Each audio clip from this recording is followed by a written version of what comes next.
ममता इस्तीफा नहीं देंगी तो बीजेपी का सीएम कैसे बनेगा? आपके दिमाग में भी ये चल रहा है कि नहीं चल रहा है? अगर आपके दिमाग में ये चल रहा है कि ममता इस्तीफा नहीं देंगी तो बीजेपी का सीएम कैसे बनेगा, तो इस पूरी खबर को देख लीजिए।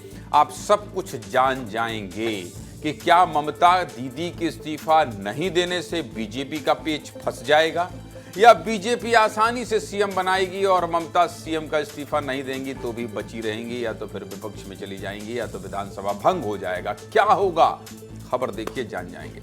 बंगाल में बीजेपी ने डबल सेंचुरी लगाई है, यानी 200 से ज्यादा सीटें हासिल की। एक तो पहली बार बंगाल में बीजेपी की सरकार बनी है, और सरकार बनी तो बनी, लेकिन इतने प्रचंड बहुमत से बनी है कि ममता बनर्जी की चुनावी जमीन खिसक गई। जिस ममता बनर्जी ने बंगाल से लेफ्ट पार्टियों को उखाड़ फेंका था, उन्हीं ममता दीदी को अब बीजेपी ने सत्ता से बाहर कर दिया है। और सबसे बड़ी बात जानते हैं क्या? इसी पश्चिम बंगाल में भारतीय जनसंघ के संस्थापक श्यामा प्रसाद मुखर्जी का जन्म हुआ था, और इसी पश्चिम बंगाल में अब बीजेपी सरकार बनाने वाली है। अब ये सरकार कब बनेगी, मुख्यमंत्री कौन चुनेगा, और दीदी का पारा हाई क्यों है, चलिए आपको पूरी कहानी विस्तार से बहुत आसान शब्दों में बता देते हैं। देखिए, बंगाल बीजेपी प्रदेश अध्यक्ष समीक भट्टाचार्य के मुताबिक 9 मई को बंगाल में नई सरकार का शपथ ग्रहण होगा, यानी 9 मई को बंगाल में बीजेपी की सरकार बन जाएगी। और खास बात क्या है, नहीं पता है, बता देता हूं। इसी दिन रविंद्रनाथ टैगोर की 165वीं जयंती है। जैसा आपको पता है, बीजेपी बिना सोचे समझे कुछ नहीं करती, इसलिए रविंद्रनाथ टैगोर की जयंती के दिन नई सरकार का शपथ ग्रहण समारोह होना भी बीजेपी की सोची समझी रणनीति का हिस्सा है। सुना देता हूं आपको समीक भट्टाचार्य ने क्या कहा है, सुनिए।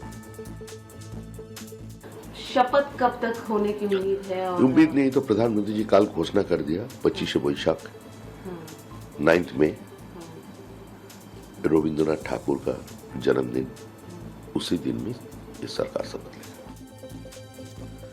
चलिए, ये तो पता चल गया कि नई सरकार 9 मई को बनेगी, लेकिन मुख्यमंत्री कौन चुनेगा, इसके बारे में भी आपको बता देते हैं। ये 2 तस्वीर दिखा देते हैं। बंगाल में मुख्यमंत्री के चयन के लिए अमित शाह पर्यवेक्षक बनाए गए हैं। वहीं उड़ीसा के मुख्यमंत्री मोहन मांझी को सह पर्यवेक्षक बनाया गया है। अमित शाह पर्यवेक्षक बनकर बंगाल जा रहे हैं। इसका मतलब ये कि अमित शाह बंगाल के सभी विधायकों से बात करेंगे और फिर विधायक दल का नेता चुनेंगे, जो बंगाल का क्या होगा, नया मुख्यमंत्री होगा। आप में से शायद बहुत कम लोगों को याद होगा कि 2014 में जब बीजेपी ने पहली बार पश्चिम बंगाल में ममता बनर्जी को चुनौती दी थी, तब ममता बनर्जी ने कहा था कि बंगाल में अमित शाह को कौन जानता है, ये कौन है अमित शाह। ममता बनर्जी ने अमित शाह का परिचय पूछा था, तो अमित शाह ने भी पश्चिम बंगाल की धरती से 2014 में ममता बनर्जी को जवाब दिया था और कहा था कि दीदी अमित शाह नाम है मेरा, और टीएमसी को बंगाल से उखाड़ना काम है मेरा। सुनिए 2014 में अमित शाह ने क्या कहा। तो ममता जी ने मीडिया के सामने एक छोटा सा सवाल किया कि अमित शाह कौन है, ऐसा पूछा था। दीदी अगर आप देख सकती है तो देख लीजिए, सुन सकती है तो सुन लीजिए, मैं अमित शाह हूं। मैं भारतीय जनता पार्टी का एक छोटा सा कार्यकर्ता हूं। मैं अमित शाह हूं और इस बंगाल की भूमि पर से तृणमूल को उखाड़ने के लिए आया हूं, वो आप समझ लीजिए। 2014 में भी अमित शाह उतने ही कॉन्फिडेंट थे और 2026 में भी उतने ही कॉन्फिडेंट हैं।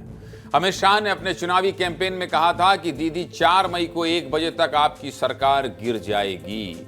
2 अप्रैल को भवानीपुर की चुनावी सभा में भी अमित शाह ने कहा था कि ममता दीदी को उनके घर में घुसकर हराएंगे, उनके घर में घुसकर हराएंगे। और वैसा ही हुआ।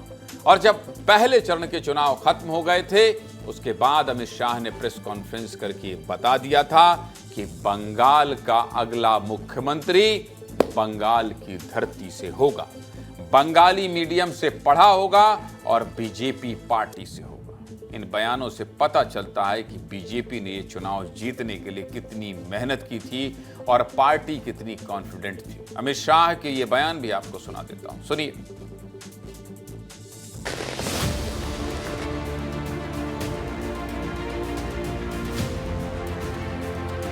भाइयों बहनों, 4 मई को सुबह काउंटिंग चालू होगी। 8 बजे बैलेट बॉक्स खुलना शुरू होगा।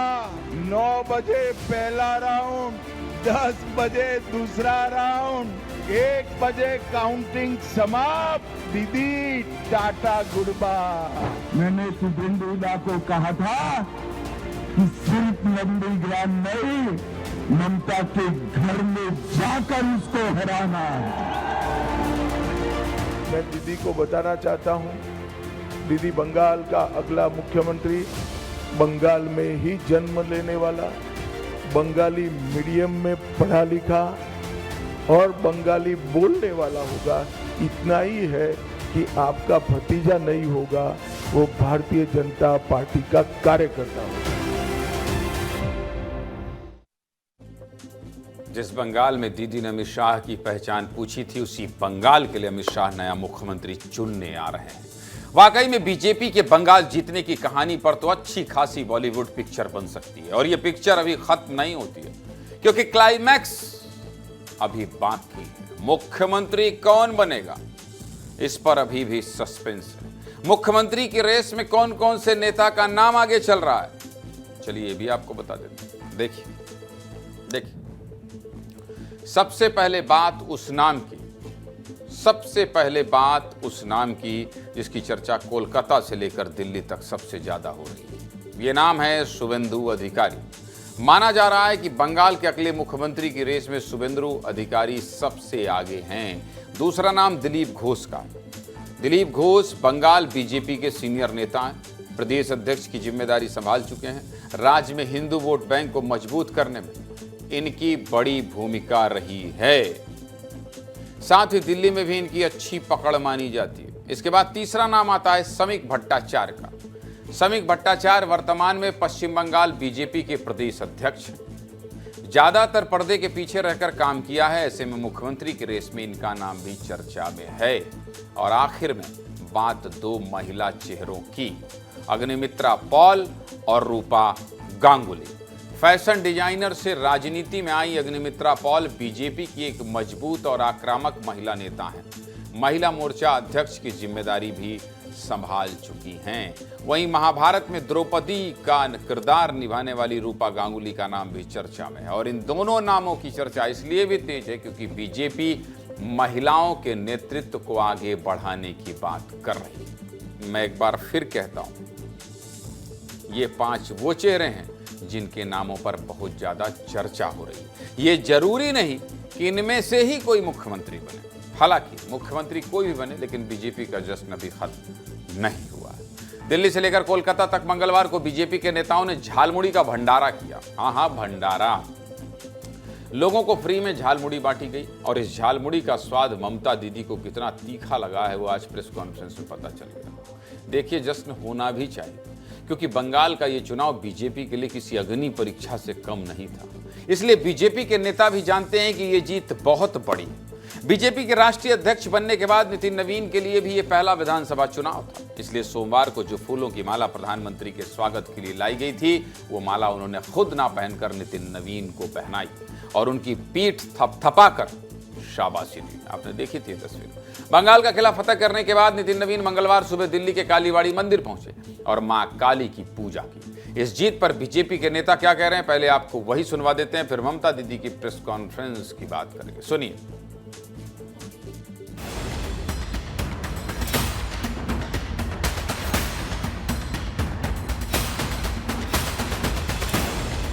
बंगाल की जीत के साथ गंगोत्री से लेकर गंगा सागर तक कमल ही कमल खिला हुआ है।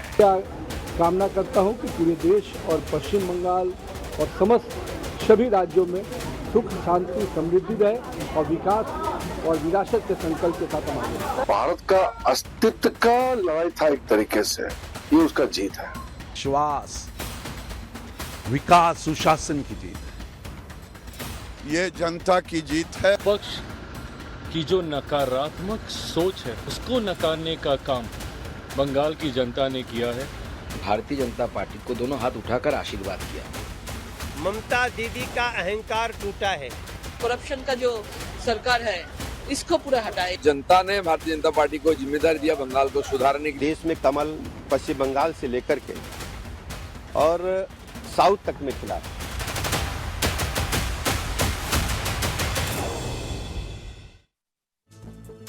बंगाल से ममता बनर्जी तो चली गई, लेकिन उनके जाने के बाद क्या हुआ है उसकी भी कुछ तस्वीरें आपको दिखाना चाहता हूं। पश्चिम बंगाल के आसनसोल दक्षिण सीट पर इस बार बीजेपी ने चुनाव जीता है। इस सीट पर अग्निमित्रा पॉल ने 40,000 वोटों से टीएमसी के उम्मीदवार को हराया है और उनकी इस जीत के बाद आसनसोल में पिछले कई सालों से बंद पड़ा मां दुर्गा का मंदिर फिर से खुल गया। मंगलवार को भक्तों ने इस मंदिर में मां के दर्शन किए और टीएमसी की सरकार में इस मंदिर पर कई सालों से ताला जड़ा हुआ था, जिसे आज खोल दिया गया है। ममता बनर्जी के जाने के बाद माहौल तो बदला है, सड़कों पर भी माहौल बदला है और सत्ता का भी माहौल बदला है, लेकिन एक चीज है जो नहीं बदली है और वो है ममता बनर्जी के तेवर। ममता बनर्जी ने मंगलवार को प्रेस कॉन्फ्रेंस की और कई आरोप लगाए। ममता बनर्जी ने बीजेपी पर आरोप लगाया, चुनाव आयोग पर आरोप लगाया, न्यायपालिका पर आरोप लगाया, जो मीडिया उन्हें दिखा रहा था उस मीडिया पर आरोप लगाया, केंद्रीय बलों पर आरोप लगाया और साथ में यह भी कहा कि मैं लोक भवन जाकर इस्तीफा नहीं दूंगी क्योंकि मैं संविधान से ऊपर हूं। ऐसा ही माना जाए, कहा नहीं है लेकिन इसका मतलब तो यही है, क्योंकि मैं हारी ही नहीं हूं। लेकिन ममता दीदी ये गली क्रिकेट थोड़ी ही है जो आप आउट हो गई हैं और कहने लगी हैं कि मैं आउट हो गई तो अपना बैट बॉल लेकर घर चली जाऊंगी। अरे भाई ऐसे कैसे होगा? ऐसे तो बच्चे गली क्रिकेट में करते हैं। सुनिए ममता बनर्जी ने क्या कहा है बैट बॉल लेकर जाने को लेकर, सुनिए।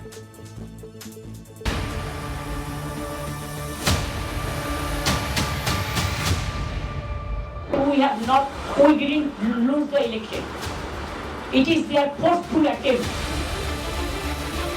But whatever this government of India's direct interference and to control the autocrat system, to finish the democratic system, the brutal murder of democracy, we will bounce back, we will fight this battle. To defeat us. Officially they may, through election commission, can defeat us. But morally I am telling you that we won the election. How they play the dirty, nasty and mischievous games. I have never seen this type of election in my life from the beginning. আর কিসের জন্য আমরা তো হারিয়ে নিয়ে যাব? হারলে আমি যদি শপথ দিতে দিতাম তাহলে আমি রেজিগনেশনটা করতাম। করে দখল করে যদি কেউ মনে করে যে আমি কি রেজিগনেশন দিতে হবে, no, not that. Earlier I was in the chair, so I have digested all the atrocities of BJP. But now I am free bird, so I can go anywhere, I can fight anywhere. So I will be on the street. Mamata Banerjee कह रही हैं कि वो इस्तीफा नहीं देंगी, लेकिन ऐसे नहीं चलता ममता दीदी। देश संविधान, नियम और कानून से चलता है, तो कानून और संविधान क्या कहता है चलिए ये भी आपको बता देता हूं। आपकी टीम तो मीडिया कर्मियों को भगा रही थी वहां प्रेस कॉन्फ्रेंस में, समझ रही हैं आप? ठीक नहीं है ये सब, इसीलिए जनता बैठा दी आपको। देखिए, खैर आप भी हार गई। कोई भी मुख्यमंत्री बहुमत खोने के बाद इस्तीफा देने से मना नहीं कर सकता, ये लोकतांत्रिक परंपरा के खिलाफ है। संविधान के अनुच्छेद 163 के तहत राज्यपाल को मुख्यमंत्री की सलाह पर काम करना होता है, लेकिन अगर सरकार बहुमत खो देती है तो राज्यपाल अपनी शक्तियों का इस्तेमाल कर सकता है ममता दीदी। अगर मुख्यमंत्री खुद इस्तीफा नहीं देते हैं तो राज्यपाल उनसे इस्तीफा मांग सकते हैं ममता दीदी। अगर मुख्यमंत्री तब भी इस्तीफा देने से मना करते हैं तो राज्यपाल पूरे मंत्रिमंडल को बर्खास्त कर सकते हैं ममता दीदी। और जिस पार्टी के पास बहुमत है उस पार्टी को सरकार बनाने का प्रस्ताव दे सकते हैं ममता दीदी। और सबसे बड़ी बात यह है कि इस्तीफा न देना लोकतंत्र की भावना के खिलाफ है और कानूनी रूप से बिना बहुमत की सरकार टिक ही नहीं सकती। इसलिए दीदी इस्तीफा तो देना पड़ेगा। क्योंकि ये देश संविधान से चलता है, संविधान से चलता है। और आप कह रही हैं कि आपके साथ धोखा हुआ है, चुनाव आयोग ने धोखा किया है, केंद्रीय बलों ने धोखा किया है। लेकिन ममता दीदी के इस दावे में कितनी सच्चाई है, इसकी पड़ताल करने के लिए हमारे सहयोगी आज कोलकाता की सड़कों पर निकले। ममता बनर्जी के पड़ोसियों से बात की, आम बंगाली से बात की, मजदूर से बात की, मूर्तिकार से बात की। सबने क्या कहा जानते हैं आप? नहीं, सुना देता हूं, सुनिए।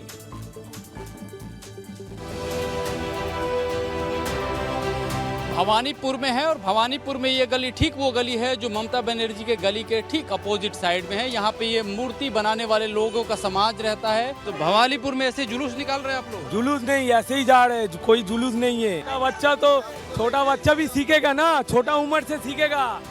उसको वोट देना नहीं चाहिए, वो चोर है, वो चोर है, उसको वोट देना नहीं चाहिए। बगल में ही थे और ये इतनी खूंखार बहुत कुछ किया है हम लोगों के साथ। हम लोगों का इधर मूर्ति बनता है, गाड़ी रुकने नहीं देता, उसका घर के सामने 50 गाड़ी खड़ा रहता है। ये सब लगाने नहीं दिया, हमको भगा दिया, हम भाग के चला गया अपना लड़की का बाड़ी में। तो चुनाव के दौरान क्यों नहीं बोल रहे थे? डर रहे थे क्या? हाँ, डर गया, घुसने नहीं देता, एक फ्लैग नहीं बांधने देता यहाँ डर से। जैसे थे वैसे थे। यहाँ पे इतना आदमी है, उन सबसे पिछले दुकानदार में सब उसी को दिया है, बीजेपी को वोट। अब क्यों दिया है नहीं दिया क्या मालूम। तो आपको लगा था भारतीय जनता पार्टी इतनी तगड़ी बहुमत से आ जाएगी? उम्मीद तो था। पहले किसी से पूछते थे तो बोलता ही नहीं था। थोड़ा मामला अलग था। मेरे हिसाब से एक ही आदमी आना चाहिए सुभद्र अधिकारी को। 15 साल जो इनको जिता के रखा था, आज इनको नहीं चाहता है, तो उसका मन में कोई तकलीफ होगा इसलिए नहीं चाहता है। वो हारना था, हार गया। पब्लिक जो डिसाइड किया वही हुआ है। अभी तो वही शुभेंदु अधिकारी को बनना चाहिए ना। भाजपा का सरकार आया, बहुत अच्छा वाला बात हुआ। यहाँ प्रदूषण होना चाहिए, काम धंधा होना चाहिए, पहले का तरह नहीं रहना चाहिए।